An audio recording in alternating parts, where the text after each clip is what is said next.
저는 7월 마지막 제 주일이면서 동시에 또 8월과 연결되어지는 굉장히 중요한 주간이기도 하죠. 오늘 저는 마가복음 6장 31절, 30절, 31절 말씀을 가지고 우리 설교 제목 같이 한번 읽을까요? 시작.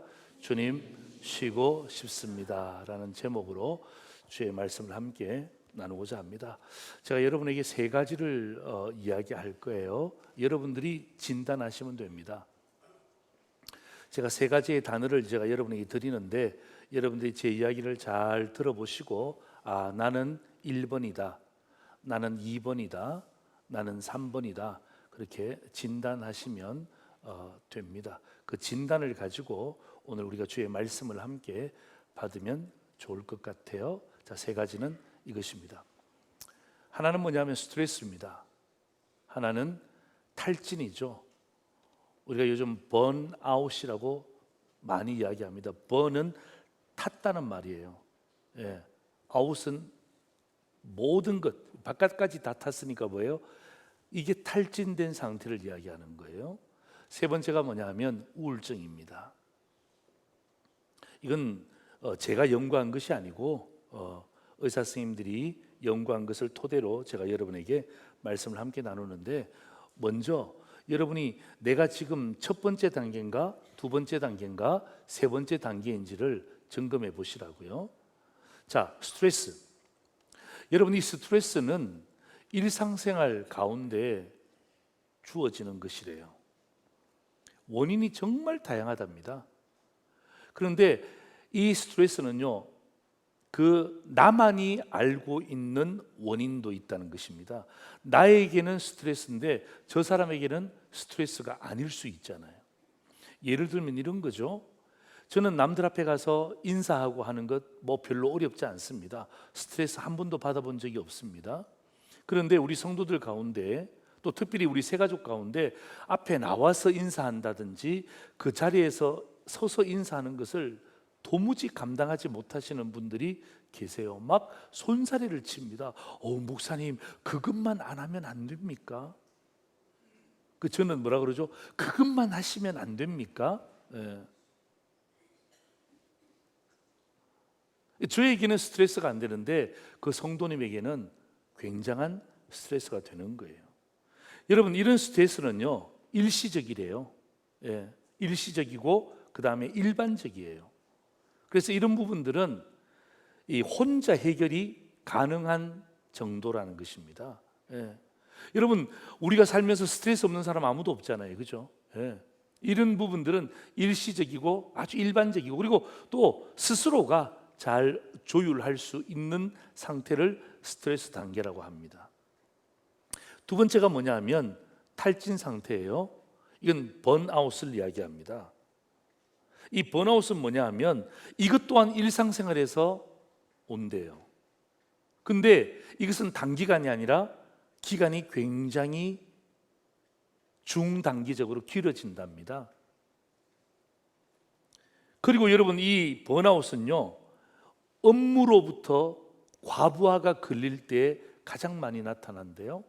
또 일상생활에서 마찬가지, 과부하가 걸리잖아요. 내 능력의 이상의 일을 감당해 내려고 하다 보면 이런 일들이 기간이 길어지면 결국 과부하가 옵니다. 그러면 그 단계가 스트레스 단계가 아니라 뭐예요? 탈진 단계가 되는 거예요. 여러분, 이거 7월 달에 일어난 일입니다. 아마 여러분도 아실 거예요. 저기 하남에 가면 코스트코라는 아마 몰이 있는 것 같아요. 그 코스트코 몰에서 카트 관리 직원 30대 김모 형제가 이 탈진 상태를 견디지 못하고 결국 생명을 잃어버렸습니다. 업무가 너무 과한 거예요. 그래서 그 아버지의 이야기를 들으니까 우리 아들이 갔다 오면 자기한테 이 만보기를 보여주는데 그 만보기가 거의 평균 하루에 43,000보를 걷는데요. 우리는 만보 걷기가 굉장히 힘들잖아요. 그런데 그 30대 그 형제가 하루에 평균 4만 3천 보씩을 걷는데요. 어디에서? 그 지하에서. 손님들이 막 이리저리 막 놔둔 걸 다 모아야 되잖아요.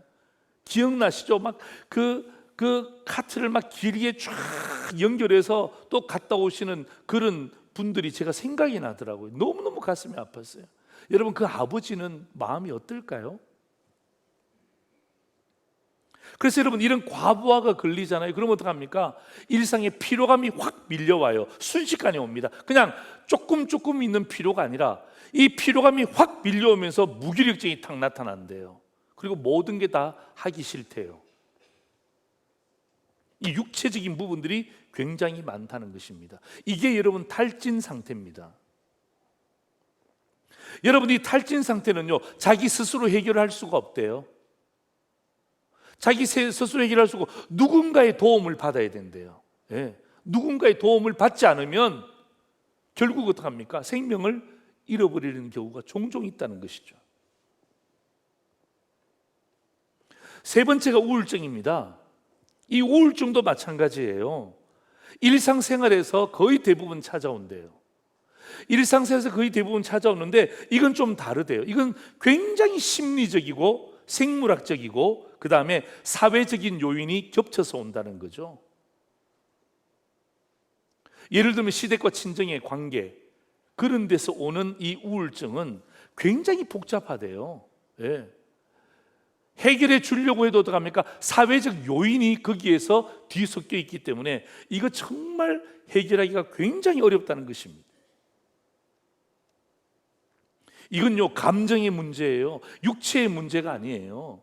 육체가 힘들기 때문에 우울증이 왔다? 거의 없습니다. 이건 감정의 문제래요. 이건 자존감의 문제래요. 자존심의 문제래요. 일상생활에 심각한 영향을 미친답니다. 이것 또한, 이 사건도 이번 7월 달에 있었습니다. 광주의 삼각동의 어떤 아파트에 사시는 6층에 사시는 아기 엄마가, 아기하고 그 엄마가 6층에서 투신을 했습니다. 뭐 때문에? 이런 우울증 때문에. 아이는 2살짜리 아이는 죽었고요, 엄마는 심각한 중태에 빠졌답니다. 여러분, 그 가정이 어떻게 되겠습니까? 여러분, 이런 우울증은요, 절대로 혼자 해결할 수 없대요. 우울증은요, 누군가의 도움을 받아서 되지 않는데요. 이런 우울증은요, 반드시 전문가의 도움을 받아야 되고, 의술의 도움을 받아야 되고, 약물의 도움을 받지 않아야 하면 벗어날 수가 없대요.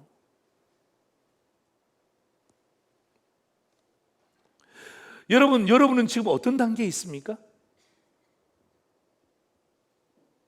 스트레스 단계에 있습니까? 탈진의 단계에 있습니까? 아니면 우울증의 초기 단계에 와 있습니까? 여러분, 이게 의사가 진단하는 방법이래요. 제가 여러분에게 제안을 하는 거예요. 그래서 여러분, 말씀 듣기 전에 내가 지금 1단계인가 2단계인가 3단계인가 한번 평가해 보시란 말이에요. 그런데 있잖아요, 이 스트레스와 번아웃, 탈진과 이 우울증은요, 공통점이 뭐냐 하면 일상생활에서 온다는 거예요. 일상생활에서, 가정생활, 사회생활, 또 신앙생활에서도 온대요. 예. 여러분, 이게 공통점이에요. 뭐 그냥 일상생활 없는 상태에서 하늘에서 뚝 떨어지는 게 우울증이 아니라는 것입니다. 그런데 제가 본 가장 중요한 핵심이 뭐냐면, 의사들이 말하는 공통점이 이 모든 것은 일상생활에서 오지만 또한 이 모든 것은 쉬는 타이밍을 놓친 데서 오는 거래요. 스트레스가 왔을 때에 빨리 풀어주라는 거죠. 예. 잠깐 쉬는 타이밍을 가지면 그 스트레스는 개인이 해결할 수 있어요. 탈진이 되었습니다. 기간이 길어졌잖아요. 그럼 뭐예요? 그러면 휴가라든지 아니면 월차를 내서라도 어떡합니까? 이러한 부분들이 내 삶 가운데 탈진이 우울증으로 가지 않도록 어떡합니까? 쉬어주라는 것입니다. 예. 참지 말고, 그러니까 누군가와 함께 하면 더 좋다는 거죠. 친구가 제일 좋은 것 아닙니까? 신앙의 동력자가 제일 좋은 것 아닙니까? 그렇게 함께 쉬면 이 탈진이 우울증으로 가지 않는데요. 쉬는 타이밍을 놓쳤다는 것입니다. 그래서 의사들이 하나같이 이야기하는 게 뭐냐 하면 잘 쉬기만 해도 스트레스와 탈진과 우울증은 회복된다는 것입니다. 여러분, 주님 쉬고 싶습니다. 오늘 제가 이 설교의 제목을 잡은 것은 어쩌면 우리 마음속 깊이 올라오는 질문 아닙니까? 주님, 이제 좀 쉬고 싶은데요. 제가 지금 할 만큼 했잖아요. 수십 년을 살아봤잖아요. 코로나 이후에 잘 버텨냈습니다. 주님, 이제는 좀 쉬고 싶은데요. 주님, 제 나이 아시잖아요. 이제 좀 쉬어야 되지 않겠습니까? 오늘 잘 쉬고 싶은 성도들에게 오늘 주님이 주시는 메시지예요. 주님이 주시는 지혜란 말이에요. 자, 여러분, 오늘 본문으로 넘어가면 이런 부분들이 있어요. 여러분, 마가복음 6장 7절 보세요. 여러분, 예수님이 12제자를 부르셔서 둘씩 보내시면서 더러운 귀신을 제어하는 뭘 주셨습니까? 권능을 주셨어요. 능력을 주셨어요. 이게 대단한 능력이죠. 이 능력을 받았던 제자들이 뭐 한 줄 아십니까? 13절 보세요. 많은 귀신을 쫓아내었습니다. 어떤 귀신요? 많은 귀신을 쫓아냈습니다. 그 다음에 많은 병자에게, 어떤 병자에게요? 많은 병자에게 기름을 발라 고쳤습니다. 많은 귀신을 쫓아내고 많은 병자에게 기름을 발라 고쳤다는 말은 무슨 말입니까? 열심히 일했다는 것입니다. 능력을 받아서 열심히 일했다는 것입니다. 그리고 오늘 본문을 보세요. 30절입니다. 사도들이, 제자들이 예수께 모였습니다. 권능을 받은 제자들이, 많은 일을 한 제자들이 예수님 앞에 모여서 자기들이 행한 것과 가르친 것을 낱낱이 고백하는 시간입니다. 다시 말하면 결과 보고를 하는 시간이죠. 결과 보고를 하는데 보세요. 권능을 주었습니다. 많은 귀신을 쫓아냈습니다. 많은 병자를 고쳤습니다. 예수님, 나 잘했죠? 이 말 아닙니까? 예수님, 저 최선을 다해 잘 살았죠? 칭찬해 주세요. 예수님, 이 정도 하면 제가 좋은 제자 아닙니까? 나이스하죠? 이렇게 예수님 앞에 결과 보고를 하고 있는데 예수님이 그들에게 내린 결론이 뭐냐 하면 쉬어라는 것입니다. 이건 우리가 생각했던 답하고는 좀 달라요. 여러분, 우리는 뭐예요? 물 들어왔을 때 뭐 해야 됩니까? 그게요, 노를 저어야죠. 지금 물이 들어왔잖아요. 12명의 제자들이 권능을 받았습니다. 많은 귀신을 쫓아냈습니다. 그리고 많은 병자를 고쳤습니다. 물이 확 들어왔을 때 뭐합니까? 이건 칭찬받아서 더 노를 저어야 되는데 주님이 그들에게 내린 결론이 뭐냐 하면 아니야, 너 지금 노 젓는 타이밍이 아니야. 쉬어야 될 타이밍이야. 저는 이 본문에서 주님이 우리의 생각과 우리의 삶을 확실히 아신다, 반드시 아신다라는 것을 저는 확인하는 이게 본문입니다. 오늘도 마찬가지 아닙니까? 여러분, 수십 년을 이 땅 가운데 열심히 사신 우리 믿음의 어르신들이 오늘 연장해서 유튜브 앞에서 예배 드립니다. 그리고 여러분, 그 3년 동안의 코로나 때문에, 또 코로나 이후 어떡합니까? 정말 숨죽이며 최선을 다해서 밖에도 나가지 않고 최선을 다해서 사신 성도들이 오늘도 이 자리에 앉아 계십니다.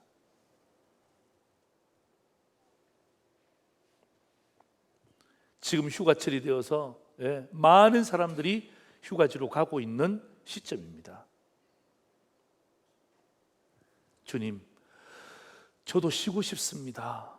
여러분, 이렇게 말하는 것은 죄가 아니에요. 여러분, 주님 앞에 가서 주님, 우리가 좀 쉬고 싶은데요 라고 말하는 것은 주님을 인상 쓰게 만드는 일이 아닙니다. 오히려 주님은요, 열심히 사역하고 열심히 가정생활하고 열심히 직장생활한 여러분들이 주님 앞에 왔을 때 어쩌면 주님은 오늘 결론처럼 얘들아 잠깐 쉬는 게 좋겠는걸? 이렇게 말씀하시려고 하시는지도 모릅니다. 여러분, 주님은 우리의 생각과 우리의 삶과 우리의 육신의 연약함을 주님이 아십니다. 모르시는 분 아니세요. 그렇기 때문에 어떡합니까? 제자들에게, 결과 보고하는 제자들에게 그래 물 들어왔지, 야 더 힘껏 노를 져, 이렇게 말씀하지 않고 그래? 오, 들어보니까 너희가 지금 쉬어야 될 때구나, 쉬는 게 좋을 듯해, 이렇게 말씀하시는 것입니다. 여러분, 주님은 안 쉬신 것 같아요? 천만에요. 여러분, 예수님도 여러분 복음서 보시면요 정말 많이 쉬셨어요. 예. 물론 머리 둘 곳이 없을 정도로 열심히 일하셨습니다마는 12명의 제자를 부르실 때에, 또 세례 요한이 죽었다는 이야기를 들었을 때에, 또 오병이어 사건 이후에, 또 가나의 혼인잔치 이후에 예수님은 계속해서 쉼을 가지셨어요. 예. 우리는 예수님은 전능하신 분이시지, 예수님은 전능자지, 그래서 어떡합니까? 우리와는 다를 것이라 생각해서 그러한 중요한 본분을 놓쳐버리는 것입니다. 그래서 어떡합니까? 마치 쉬는 것이 죄인 것처럼, 쉬는 것이 잘못된 것처럼 우리 머릿속에 인식될 때가 많이 있다는 것입니다. 오늘 사랑하는 성도 여러분, 주님이 주신 아이디어가 있습니다. 주님이 주신 지혜가 있습니다. 여러분, 이 지혜를 우리의 삶에다가 꼭 적용하기를 다시 한 번 더 소망하는 것입니다. 여러분, 주님의 지혜가 뭘까요?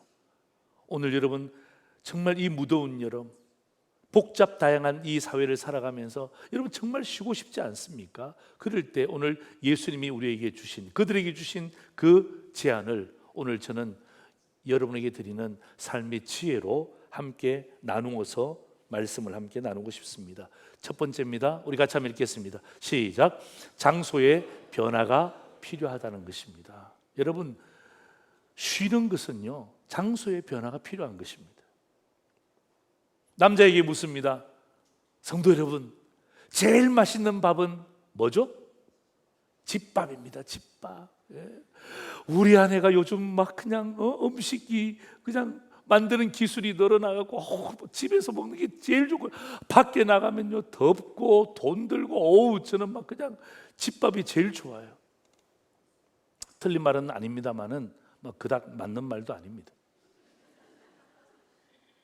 우리가 아내의 음식 솜씨에 길들여져 있는지도 모릅니다. 여자분에게 묻습니다. 여러분, 제일 맛있는 밥은 뭐죠? 집밥이에요. 자, 여자분들에게 묻습니다.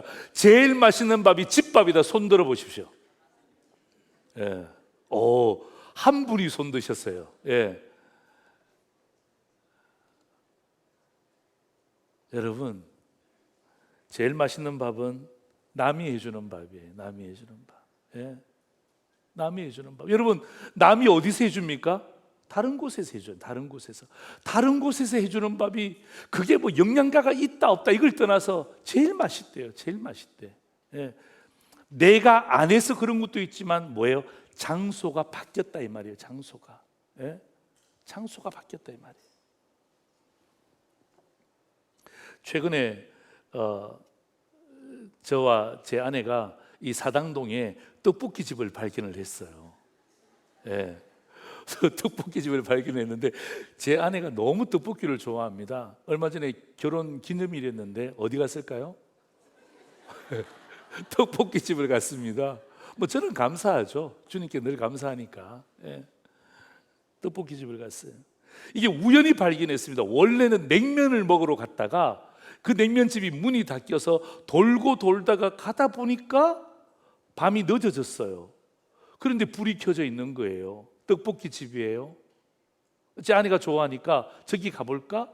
떡볶이도 괜찮지. 예. 원래 밥 안 먹기로 하고 갔는데 괜찮지 하고 들어갔는데 와, 떡볶이집이 작아요. 테이블이 하나밖에 없어요. 테이블이 하나밖에 없는 떡볶이집이. 그런데 저하고 제 아내하고 그 셰프, 예, 그 셰프, 여러분 웃는 것은 건강에 도움이 되지만 비웃음은 전혀 건강에 도움이 안 됩니다. 그 셰프께서 떡볶이를 만들어 주시는 거예요. 이 뭐 어묵도 부산 어묵이라 그러고 막 그 지포튀김 있잖아요. 지포튀김도 만들어 주는데 야, 정말 너무 맛있어요. 음식도 맛있지만은 그 테이블이 하나밖에 없으니까 그 셰프하고 계속 이야기를 하는 거예요. 제가 깨달았어요. 저희 아내가 이걸 좋아하는구나. 예. 막 생기가 돌더라고요. 저하고 별로 이야기를 안 하고 그 셰프하고 계속 이야기를 하는 거예요. 그 사당동이 아주 조그만한 데인데 그러면서 저희 아내가 뭐라고 이야기하냐면 생기가 돌면서 이거 간판 바꾸라고, 이 떡볶이집 간판 바꾸셔야 된다고. 그래서 저는 먹다가 좀 제발 좀 뭐 그냥 뭘 자기가 알아서 간판 하겠지. 이 간판 바꿔야 된다고. 이 간판 이름이 오마카세 떡볶이라고 바꾸라고. 오마카세 떡볶이. 또 오마카세는 또 어떻게 알았는지, 이게 막 그냥 이 일본 셰프가 이렇게 초밥이 막 바로 앞에서 만들어 주는 거 있잖아요. 그렇게 바꿔야 된대. 그렇게 바꿔야 된대. 여러분, 장소만 바뀌어도 얼마나 생기가 도는지. 그리고 또 최근에도 막 그냥 밥하기 싫대요. 요즘에 좀 이렇게 뭔가 이상한 정상이 온 것 같아요. 예, 이상한 정상이 온 것 같아요. 자꾸 밥 밖에서 먹고 들어오라고 그러죠. 그리고 막 밥하기 싫다 그러죠. 그런데 제가 있잖아요. 그 집 갈까? 그러면 어떡합니까? 후다닥 일어납니다. 예, 그래서 화장도 딱 하고요. 딱 가는 거예요. 참 신기하대요. 예. 그 집이 맛있다 맛없다 싸다 비싸다 이런 차원이 아니라 장소만 딱 바뀌어도 아내가 힘을 내요. 생기가 있어요. 어딘지는 말 안 해줄 거예요. 네. 여러분, 제자들도 마찬가지예요. 여러분, 제자들이 얼마나 열심히 사역하는 줄 아세요? 12절 13절 다시 한번 보세요. 제자들이 나가서 회개하라. 네? 여러분, 이게 쉬운 복음 메시지입니까? 그렇게 전파하고 난 다음 13절 보세요. 똑같은 이야기입니다. 많은 귀신을 쫓아내고 많은 병자에 기름을 발라 고쳤습니다.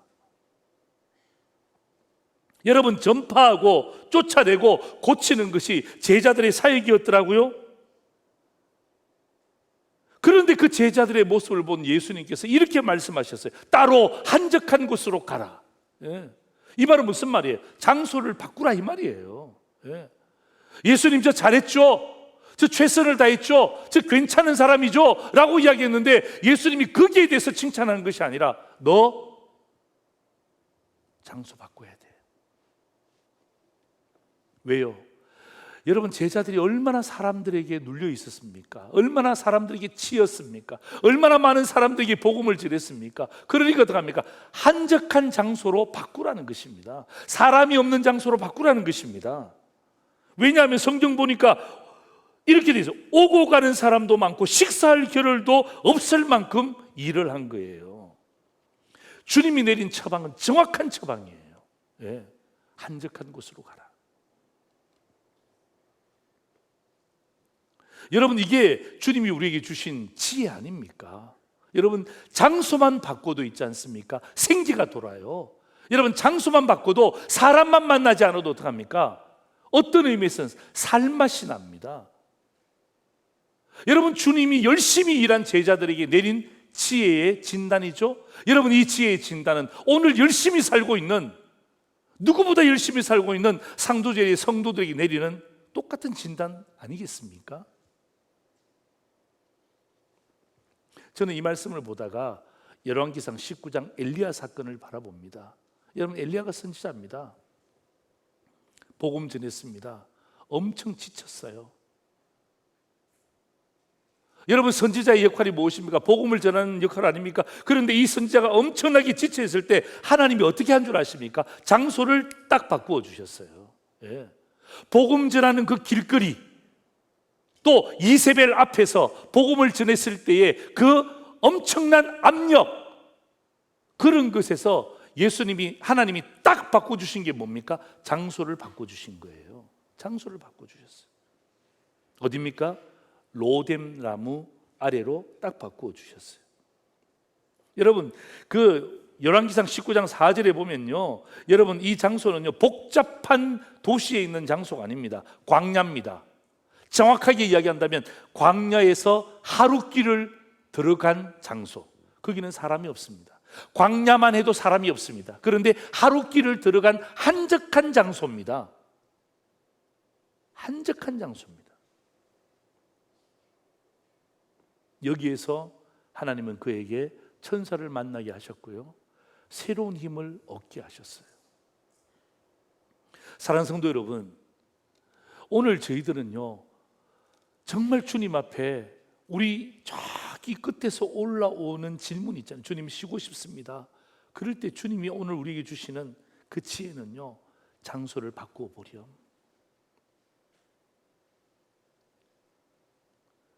너의 로뎀 나무를 찾아보렴. 여러분, 장소만 바뀌어도 사람이 산다니까요. 장소만 바뀌어도 힘을 얻는다니까요. 그래서 여러분, 제가 오늘 말씀을 전가하면서 여러분에게 우리 다 같이 살기 위해서 제가 여러분에게 도전 하나 할까요? 우리 같이 한번 읽겠습니다. 시작. 나의 로뎀 나무를 뭐 하라고요? 알려주세요. 예. 오늘 전도의 카톡방이 있죠. 또 구역 카톡방이 있죠. 예. 여러분, 또 우리 꼭 성도 아니더라도 누군가의 카톡방이 있을 때 나의 로뎀 나무를 숨기지 마세요. 예. 왜요? 나만 살지 말고 같이 살자는 거예요. 같이. 왜? 로뎀 나무 아래에 가면, 거기에 가면 하나님이 천사도 보내주시고 쉬게도 해주시고 새로운 힘을 얻는 장소입니다. 여러분, 이게 무슨 해외일 수도 있고요, 지방일 수도 있고요, 좋은 커피숍일 수도 있고요, 어떤 것이든 괜찮습니다. 하나님이 저와 여러분에게 주신 로뎀 나무, 또 동료들에게 주신 로뎀 나무, 그냥 나만이 갖고 있지 말고, 그죠?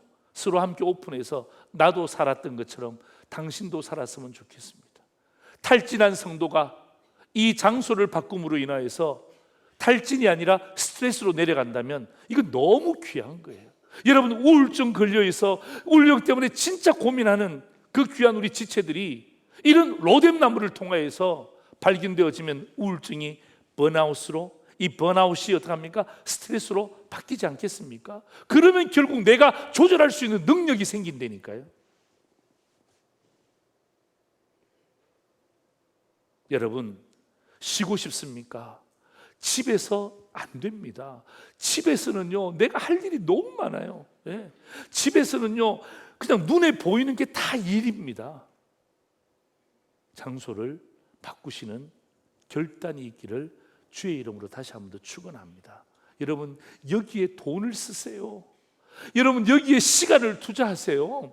여러분, 여기에 다른 그 무엇들을 하시더라도 죄가 아닙니다. 진짜 죄가 아닙니다. 여러분이 잘 쉬시는 것이 주님의 뜻입니다. 두 번째입니다. 우리 같이 한번 읽겠습니다. 시작. 활동의 단절이 필요하다는 것입니다. 활동의 단절이 필요한 것입니다. 여러분, 장소만 바뀌었다고 해서 쉬는 것 아닙니다. 내가 계속하고 있는 일들을 쉬는 것이 진짜 쉬는 거예요. 이게 뭐죠? 활동의 단절이에요. 여러분, 중독이 뭔 줄 아십니까? 중독 평가 간단합니다. 어떻게 중독이냐면 회사에서 하는 거 집에 갖고 오는 그게 중독입니다. 네. 그게 중독입니다. 가정에서 하는 일 밖에 나가서 똑같이 하는 거예요. 그게 중독입니다. 여러분, 가사 노동이라 그러잖아요. 여러분, 가사 노동이 좀 더 지나가면 뭐죠? 가사 중독이 되는 거예요.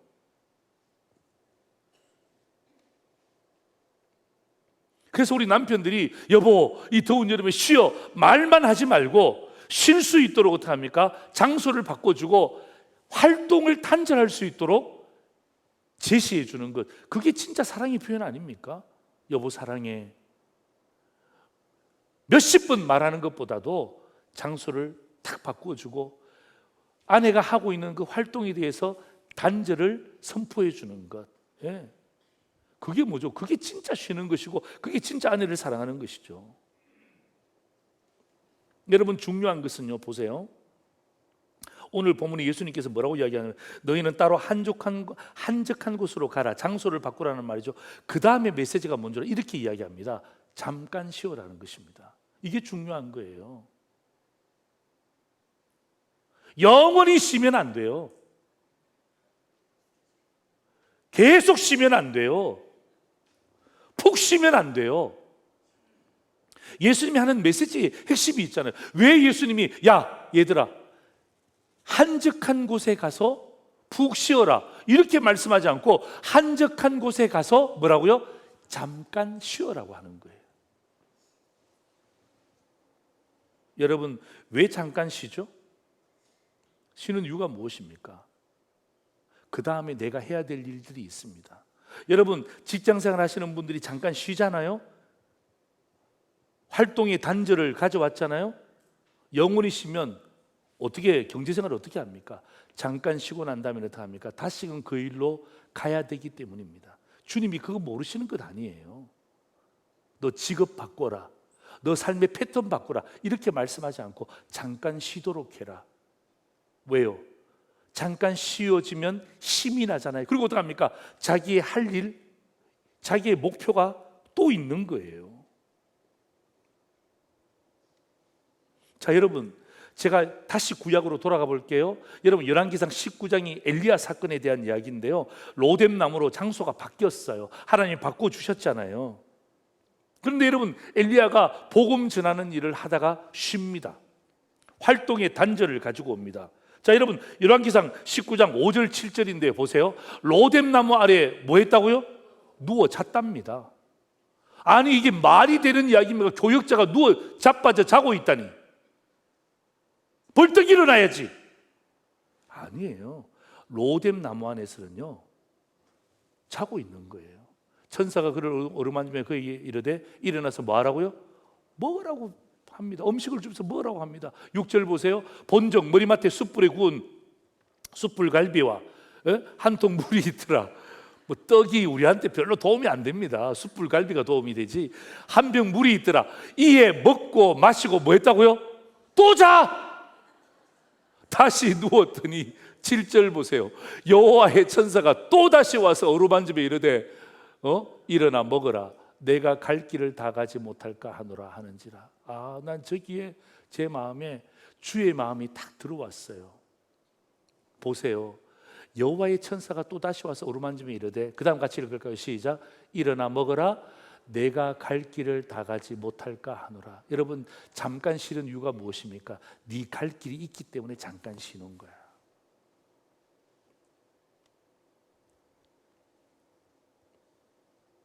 여러분 목적이 있다는 것입니다. 여러분 이 쉴 때의 목적이 먹고 마시고 자고 방종하고 방탕하는 것 이게 목적이 아니에요. 쉬는 목적이 아니에요. 잠깐 쉬는 목적이 무엇입니까? 결국 최종 목적이 있단 말이에요.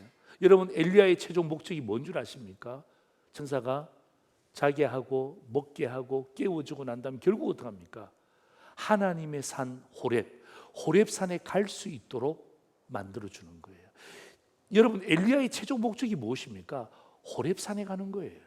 호렙산에 가는 하나님의 선지자가 잠깐 쉬고 난 다음에 결국 가는 곳이 뭐예요?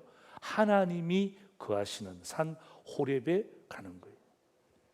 그게 최종 목적이에요. 여러분 잠깐의 활동을 단절하는 것 그게 뭔 줄 아십니까? 그게 끝이 아니라 나에게 최종 목적이 있음을 알라는 것입니다. 예? 성도의 최종 목적이 무엇입니까? 상도제일교회의 최종 목적이 무엇입니까? 여러분 쉬지 않고 달리다가 결국 어떻게 합니까? 목적까지 상실해 버리는 분들이 얼마나 많이 있습니까? 그래서 주님은 아시고 결과 보고하는 제자들을 향하여서 아니야 장소 바꿔 그리고 너 하는 거 잠깐 쉬도록 해. 예? 계속 쉬는 것 아닙니다. 잠깐 쉬는 것입니다. 왜?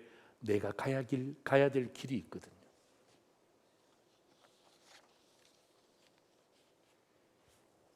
여러분 셰익스피어가 이런 말을 했어요. 휴식은 당신이 없어서 고용주가 아쉬울 정도는 가능하지만 당신이 없어도 잘해 나갈 수 있다고 느낄 정도로 길면 안 된다. 제가 이 명언을 발견하고 무릎을 딱 쳤다. 와, 이게 주님의 뜻인 거예요. 주님의 뜻. 그죠? 주님의 표현이에요.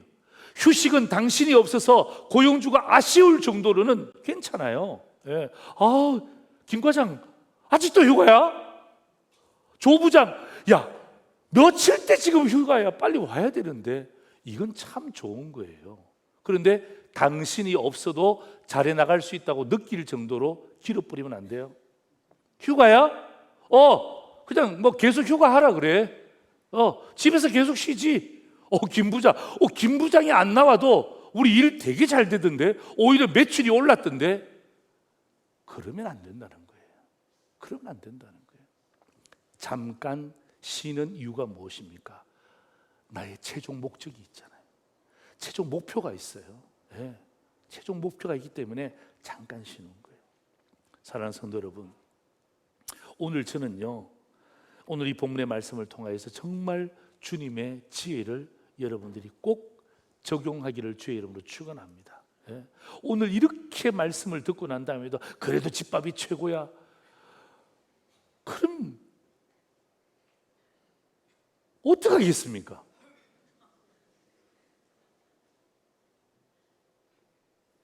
여러분, 잠시 활동을 쉬는 것이 죄가 아닙니다. 예. 우리 성도들은요, 막 이런 것이 죄인 줄 여겨요. 막 그냥 하나님 앞에 막 잘못된 것인 줄 여기는데, 여러분, 주님은 우리에게 정죄하지 않습니다. 말씀하는 거예요. 예. 장소를 바꾸도록 해라. 그리고 네가 하는 것, 잠깐 쉬는 것 괜찮다. 여러분, 두 나무꾼이 나무하러 산에 올라갔습니다. 한 사람은 정말 최선을 다해서 도끼질을 하면서 나무를 잘랐습니다. 그런데 두 사람의 위치가 달랐어요. 그래서 이 사람은 자기가 훨씬 더 많이 나무를 베었다고 생각하는 거예요. 왜? 지금까지 한 번도 안 쉬고 일을 했거든요. 그런데 저 친구는 분명히 자기보다 작게 했을 거라고 생각하는 거예요. 그래서 일을 마칠 때쯤 돼서 가보니까 웬걸요? 완전히 역전이 돼 있어요. 내가 한 것보다 저 친구가 한 거에 훨씬 더 많은 거예요. 이거 어떻게 된 거지? 야, 다른 사람이 와서 나무 할 때 도와줬냐? 아니, 안 도와줬는데. 야, 근데 나 지금 한 번도 안 쉬고 숨도 안 쉬고 일을 했는데, 야, 네가 어떻게 나보다 2배나 더 할 수 있어? 그럴 때에 이 한 나무꾼이 이렇게 이야기했다고 합니다. 나는 잠깐 쉴 동안에 도끼에 나를 갈았다는 거죠. 첫 번째 사람은 그냥 장소도 안 바꾸고, 그 다음에 어떡합니까? 활동의 중단도 안 하고 그냥 패는 거예요. 힘으로 패는 거야. 그러니까 스트레스가 되는 거죠. 그러니까 번아웃이 되는 거죠. 그러니까 어떡합니까? 우울증이 오는 거죠. 근데 이 사람은 뭐예요? 나는 잠깐 쉴 동안에 도끼에 나를 갈았어. 도끼에 나를 가니까 어떡합니까? 힘들이지 않고 훨씬 더 빠른 속도로 나무를 베었다는 것입니다. 말씀을 정리합니다. 사랑하는 성도 여러분, 정말 오늘 이 말씀을 그냥 지나가는 말씀으로 받지 말고, 오늘 우리 부부가 참석했잖아요. 아니면 또 우리 혹시 부부 가운데 한 분이라도 참석했다면, 여러분 오늘 말씀을 남편하고 나누세요. 가족하고 나누세요. 여러분, 여기에다가 돈을 투자하세요. 여기에다가 시간을 투자하세요. 여기에다가 젊음도 투자하세요. 여기에다가 여러분, 연약해진 여러분의 인생도 투자하세요. 절대로 잘못된 거 아니에요. 절대로 죄 짓는 것 아니에요. 여러분이 잘 쉬시잖아요. 그러면 어떡합니까? 하나님 기뻐하세요. 왜요? 그 성도의 마지막 가는 그 목적지, 우리의 인생의 마지막 가는 목적지, 2023년도에 가는 마지막 목적지에 힘있게 우리가 달려갈 수 있잖아요. 주님은 그거 아신다니까요. 그래서 어떡합니까? 장소를 바꾸고 잠깐 쉬라고 말씀하신 것입니다. 오늘 이 말씀이 여러분의 가정에 그대로 이루어지기를 주의 이름으로 축원합니다. 아멘. 마지막 그림 보겠습니다. 주님 쉬고 싶습니다. 첫 번째입니다. 같이 읽을까요? 장소의 변화가 필요하다. 두 번째입니다. 활동의 단절이 필요하다. 여러분, 이 두 가지를 통하여서 정말 여러분이 주 안에서 진정한 휴식을 경험하는 상두절의 성도들 되시기를 축원하고, 그리고 우리는 목적지가 있잖아요. 우리는 가야 될 목적지가 있기 때문에 이 목적지를 향하여서 힘있게 걸어가는 성도들 되시기를 다시 한 번 더 주의 이름으로 축복합니다. 아멘. 기도하겠습니다.